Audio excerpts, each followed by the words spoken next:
todos ustedes lo conocen, lo conocéis ya bien. En alguna ocasión, durante el pasado mes de agosto, estuvo en Periodista Digital y hoy tenemos el placer de volver a saludarle en la retaguardia. Don Joaquín Echeverría Alonso, muy buenas tardes, ¿cómo está? Buenas tardes. Bien, estoy bien. Don Joaquín Echeverría, insisto, todos le conocéis porque bueno, pues es un hombre absolutamente consagrado y volcado a la causa del recuerdo y de la memoria de su hijo, Ignacio Echeverría, del héroe del monopatín, que con las únicas herramientas de un monopatín, que era lo que llevaba en aquel momento, y unas enormes dosis de valentía, de coraje y de corazón, se enfrentó a unos terroristas yihadistas, salvando la vida de muchas personas a una costa de perder la suya. Joaquín Echeverría, ya os lo contamos el pasado mes de agosto y os lo volvemos a contar ahora, está absolutamente volcado en impulsar una posible causa de canonización de su hijo, de Ignacio Echeverría, del héroe del monopatín, y es por ello por lo que le quiero preguntar en primer término, Joaquín, ¿cómo van las cosas? Bueno, van más despacio de lo que yo quisiera. Tengo la sensación de que no estoy prestando la ayuda necesaria para que el postulador avance todo lo que él quisiera en la causa. ¿En qué sentido? Vamos a ver, la asociación, hemos creado una asociación tendente a apoyar la causa y esa asociación pues tardó en conseguir, tardó en ser aprobada por la diócesis de Madrid casi un año. Después hubo que registrarla en el registro civil de asociaciones, después conseguir la licencia fiscal. Y todas esas cosas llevaron su tiempo. Pero al margen de eso, lo que podríamos hacer en la asociación, particularmente la familia de Ignacio, es conseguir testimonios. Es decir, conseguir la proximidad de personas que hayan conocido a Ignacio y que perfilen su personalidad. Es decir, que no sé cómo se llama en términos canónicos, pero que justifiquen que Ignacio era una persona decente, una persona de fe, una persona practicante. O sea, esos tres matices, y hay que perfilar eso con los testimonios de personas que lo hayan conocido. Luego, a partir de ahí, hay otra segunda fase que también es necesaria, que es la fama de santidad.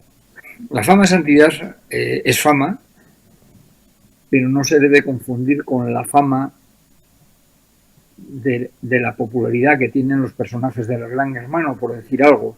Es decir, estamos hablando de que haya personas que consideren que Ignacio era una persona muy buena, que hizo algo generoso y que ellos sienten en sí mismos que están recibiendo algo de esa bondad de Ignacio. Eso se puede expresar sencillamente en ese sentimiento, o bien en que le estén pidiendo favores para que Dios les conceda lo que necesitan. Existen personas que me dicen que están rezándole a Ignacio. Hemos creado una oración que nos aprobó el arzobispado de Madrid, una oración para pedirle a Ignacio, que está recogida en el marcapáginas que hicimos recordatorio con motivo del musical Skate Zero. Y estos testimonios de personas que están pidiendo favores, algunos diciendo que están no solo pidiendo, que han recibido, ellos sienten que han recibido esos favores, pues perfilarán la fama de santidad. Cubiertas estas dos facetas, habría que seguir con el proceso, pero en este momento todavía el postulador está preparando esta documentación para presentarla en la archidiócesis. Don Joaquín, vamos a recordar a nuestros espectadores, nos lo explicabas ya en el pasado mes de agosto, pero bueno, pues seguramente hay personas que no están todavía al corriente de todo o al cabo de la calle. ¿Cómo se inició todo aquello? Es decir, recordando, yo creo que el episodio es conocido de todo el mundo, ¿no? Aquel aciago día, bueno, pues en el que Ignacio fue asesinado por unos malnacidos, por unos terroristas yihadistas. Bueno, en vuestra lucha para traer el cuerpo de vuestro hijo a España, la lucha de tu familia y la tuya en primer término, claro está, como cabeza de familia. después el funeral, aquel que todos recordamos en la Catedral de la Almudena, y cómo es la Iglesia, ¿no? La Conferencia Episcopal, la que se dirige a vosotros, la que se dirige a la familia, a ti, para sugeriros la posible canonización de tu hijo. Bueno, Ignacio muere en un atentado terrorista, era el tercero que se producía en el Reino Unido en aquellas fechas, y además de eso, al retrasarse mucho por las autoridades inglesas el decirnos que habían encontrado el cadáver, se produjo una expectación muy grande, y entonces particularmente en España, también en el Reino Unido. Entonces eso le dio mucha visibilidad a Ignacio. Si hubieran dicho que estaba el cadáver desde el primer momento, hubiera tenido menos visibilidad. Pero además, en ese tiempo en el que las televisiones hablan de Ignacio, aparecen los amigos de Ignacio que están dispuestos a colaborar vamos a decir, en la búsqueda, y hacen manifestaciones públicas para que tenga eco la noticia. Entonces explican cómo Ignacio se baja de una bicicleta cuando ve a 3 terroristas apuñalando a unas personas y corre en su ayuda. Cuentan cómo un policía llega delante de él y cae enseguida al suelo, y él llega detrás a defenderlo y a defender a otras 2 personas que yacían en el suelo heridas, sangrando. Y todas aquellas noticias, una detrás de otra, hacen que Ignacio pase a tener un protagonismo durante bastantes días. Posteriormente, claro, esto da lugar a que esté en televisión durante 5 días permanentemente. Después, cuando aparece el cadáver, sigue apareciendo, y hay miles de personas que han escrito artículos. Yo creo que en los primeros días, en los primeros 10 días después de su muerte, hay infinidad, pero luego no para, sigue habiendo noticias sobre Ignacio hasta hoy día. Entonces, esta entrevista es un claro ejemplo de que Ignacio sigue presente. El obispado de Madrid ya pensó en el mes de agosto en unas jornadas de la Universidad de Verano de la Granda de Asturias. Habló en una entrevista a Monseñor Martínez Camino de la posibilidad de canonizarlo, y el Papa, el 12 de julio, él muere el 3 de junio, publica una nota en la que hable una nueva vía de canonización.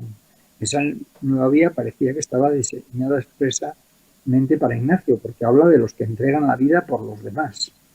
Entonces, no era expreso por Ignacio, o sea, llevaban 7 meses en comisión antes de que Ignacio muriera. Yo lo que sí supongo es que se aceleró la publicación a raíz de la muerte de Ignacio, pero vamos, esa es la vía en la que aparentemente entraría Ignacio para ser canonizado.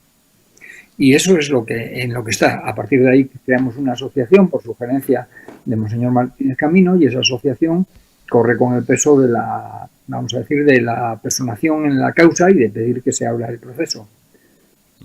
En este momento hay algo. Perdona. En este momento hay... Perdón. No, perdón, que te he interrumpido, es que tenía un pequeño desfase. No, lo que decía es que en este momento surge una cosa nueva, que es de ayer.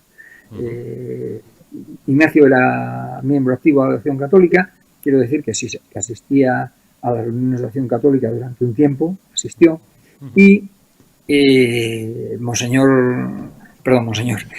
don Daniel Sevillano, que era el sacerdote que llevaba aquel grupo, pues dio entrevistas unos días en la televisión para perfilar que se conociera como era Ignacio. Después ya llegó un momento en que pensó que ya no tenía sentido seguir, pero porque ya estaba echada la voz. Pero bueno, Acción Católica tuvo presente a Ignacio y mantuvo bien un contacto conmigo a través de una persona que se llama Francisco Ramírez, y me han pedido una reunión con Acción Católica. Esta reunión la celebramos ayer, y Acción Católica quiere ser parte activa en la causa, lo cual será de una gran ayuda, y a mí me emociona, a Ignacio también, supongo, puesto que él iba a grupos de Acción Católica, y además cuando estaba en Londres, cada vez que venía a Madrid procuraba ver a un Daniel Sevillano, que era el que había llevado ese grupo. ¿Cómo era Joaquín? ¿Cómo era su hijo? ¿Cómo era Ignacio? Me imagino que me va a decir usted, bueno, iba a decir un chico, ¿no? Un hombre ya maduro, adulto, no había sobrepasado los 40 años, que se dedicaba al mundo financiero por su formación empresarial y económica, que trabajaba y que vivía en Londres, como tantos y tantos jóvenes españoles, con unas creencias religiosas absolutamente acendradas, como usted nos dice, con una forma de ser y un carácter muy particular. Me ha contado usted en alguna ocasión que era un hombre que no soportaba las injusticias, no lo llevaba bien, y que pues de repente un día Dios o el destino le ponen pues en disposición de protagonizar la gesta que protagonizó. Bueno, Ignacio era una persona efectivamente madura, en el sentido de que era una persona que cumplió los 39 años unos días antes de morir, pero era una persona tremendamente juvenil en su expresión, tanto en el aspecto, hay una página web que han borrado que dicen que Ignacio es un invento que no existió y que las fotografías son de un presunto hermano mucho más pequeño, porque claro que es imposible que una persona que de ese aspecto tenga esa edad. Era muy juvenil el aspecto y hay una anécdota que dice algo de su forma de ver la vida y de bromear. Hay un partido en Inglaterra, hay un partido del Real Madrid, creo que es en Inglaterra, y se reúnen la gente de su entorno del banco para verlo. Y entonces un compañero, un amigo suyo, que era italiano, organiza una porra y la apuesta consistía en saber qué edad tenía. Y unos decían 28 años, otros 31. Y Ignacio se partía de risa porque estaba haciendo un espectáculo. El amigo de Ignacio era capaz de hacer un espectáculo con la porra y las apuestas de la edad de Ignacio y tal. Bueno, tenía 38 años en aquel momento. Era muy juvenil de aspecto y era muy juvenil de conducta.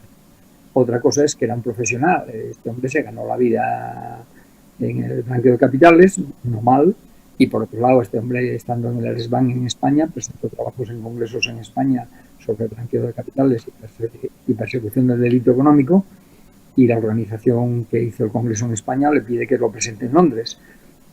Cuando lo propone al banco, el banco le dicen que no le pagan el viaje, y entonces lo dice a la organización que no va, y dice: no te preocupes, el viaje lo pagamos nosotros.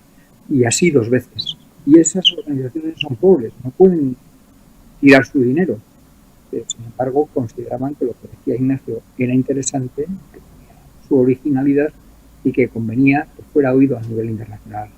O sea, tenía autoridad en la profesión que estaba ejerciendo.